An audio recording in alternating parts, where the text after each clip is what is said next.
Tarea 9. Control de flujo.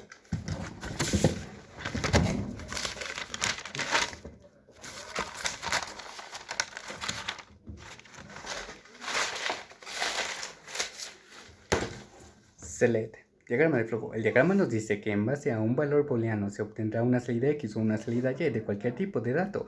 Esta salida se usará en un programa como un valor específico. El grafo de estado.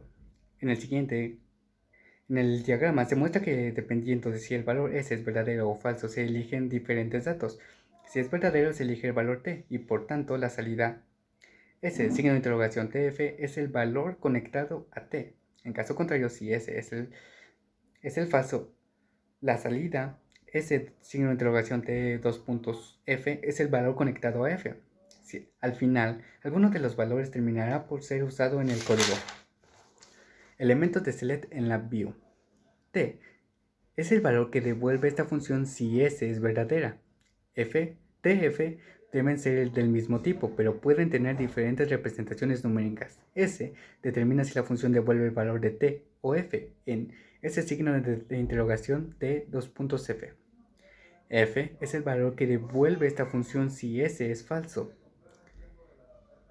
Ese signo de interrogación T, dos puntos F es el valor conectado a T, si S es verdadero, o el valor conectado a F, si S es falso. Case, diagrama de flujo. El diagrama de flujo anterior explica que dependiendo de un valor de entrada, denominado como case, se ejecutarán diferentes instrucciones, teniendo en cuenta que siempre se debe tener un valor por defecto. Estas instrucciones pueden ser un código o pertenecer a un código más grande. El grafo.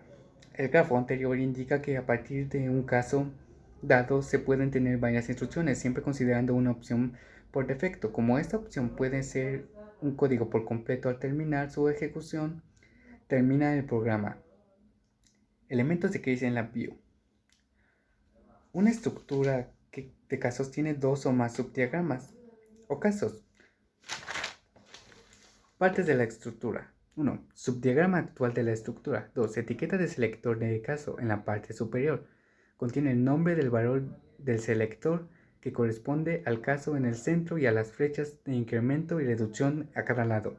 3. Terminal de selector. Se puede cablear un valor de entrada o selector para determinar qué caso se ejecuta. Se debe cablear un entero, un valor booleano, secuencia o valor de tipo enumerado a la terminal del selector. Sequence. Como se puede observar en el diagrama anterior, una estructura sequence ejecuta una serie de instrucciones en un orden secuencial, es decir, uno a uno hasta llegar al final. Grafo de estado.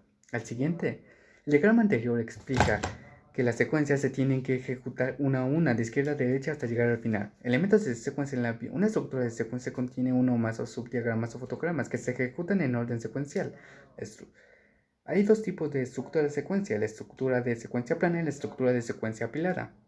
La estructura de secuencia plana ejecuta fotogramas de izquierda a derecha y cuando todos los valores de datos conectados a un fotograma están disponibles, los datos abandonan cada cuadro cuando el cuadro termina de ejecutarse.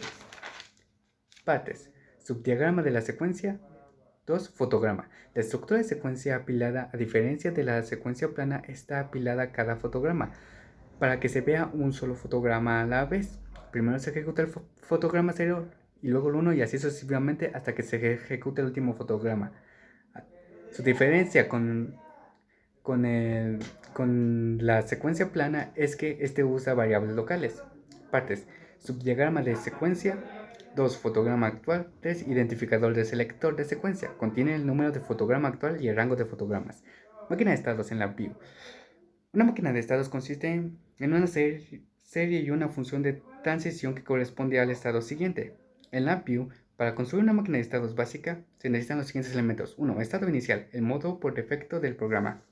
2. Una estructura case que contenga un caso para cada estado. 3. Código de transición que determina el siguiente estado en base a los resultados de la ejecución del pasado. 4. Un shift register que se use para llevar los datos del paso actual al siguiente paso.